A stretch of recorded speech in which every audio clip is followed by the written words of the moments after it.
ఇది ఎన్నికల కోసమో ఓట్లు అడగడం కోసమో ఏర్పాటు చేసుకున్న సమావేశం కాదు.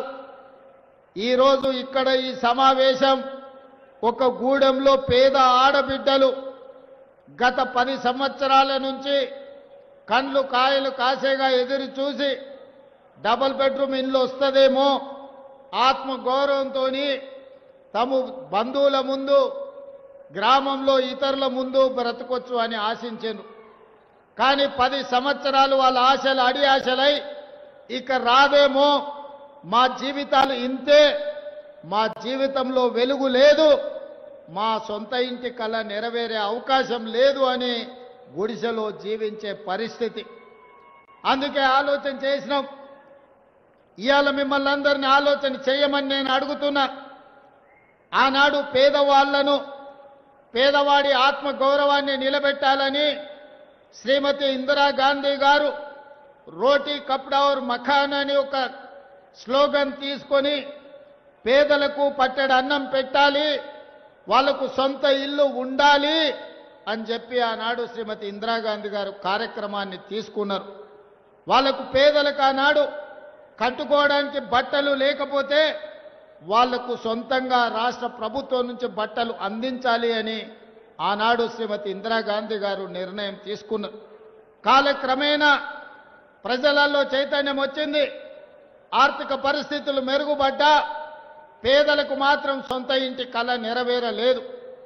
మరి ఆ సొంత ఇంటి కలను, పేదల యొక్క ఆత్మ గౌరవాన్ని నిలబెట్టడానికి 2004 సంవత్సరంలో సోనియా గాంధీ గారి నాయకత్వంలో మీ అందరి మనందరి అభిమాన నాయకుడు డాక్టర్ వైఎస్ రాజశేఖర రెడ్డి గారు సుదీర్ఘ పాదయాత్ర చేసి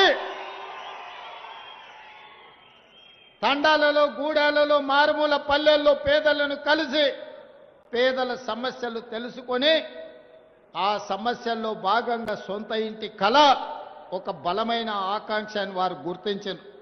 అందుకే ఆనాడు డాక్టర్ వైఎస్ రాజశేఖర రెడ్డి గారు ఇందిరమ్మ ఇండ్ల పథకాన్ని ప్రారంభించడమే కాదు, సాచ్యురేషన్ మోడ్లో ఇస్తామని, ప్రతి పేదవాడికి ఇల్లు లేని వాడికి సొంత ఇల్లు ఇస్తామని 10 సంవత్సరాలలో 25 లక్షల ఇల్లు తెలంగాణ రాష్ట్రంలో పేదలకు అందించి కాంగ్రెస్ పార్టీ ప్రతి సంవత్సరం 2.5 లక్షల ఇందిరమ్మ ఇండ్లు ఆనాడు ఇవ్వడం జరిగింది.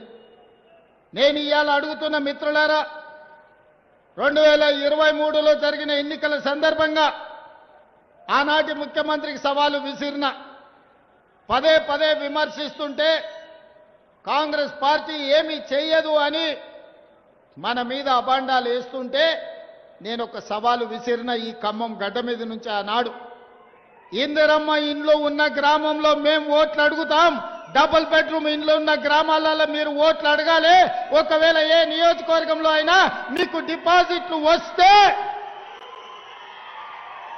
తప్పకుండా చంద్రశేఖరరావు గారు మమ్మల్ని మన్నించమని, క్షమించమని నేను అడుగుతాను సవాలు విసిరిన.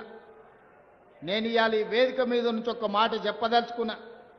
హనుమాన్ల గుడి లేని గ్రామం ఉండొచ్చు, హనుమాన్ల గుడి లేని గూడెం ఉండొచ్చు, కానీ ఇందిరమ్మ ఇండ్లు లేని గ్రామము, గూడెము, తండాలు లేవు అంటే ఇందిరమ్మ ఇండ్లు తండాలలో, గూడాలలో, మారుమూల పల్లెల్లో, రాజీవ్ స్వగృహ పేరు మీద పట్టణాల్లో పేదవాళ్లకు ఇండ్లు ఇచ్చే ఆత్మ గౌరవాన్ని నిలబెట్టింది కాంగ్రెస్ పార్టీ అని చెప్పి నేను ఈ సందర్భంగా చెప్పదలుచుకున్నా.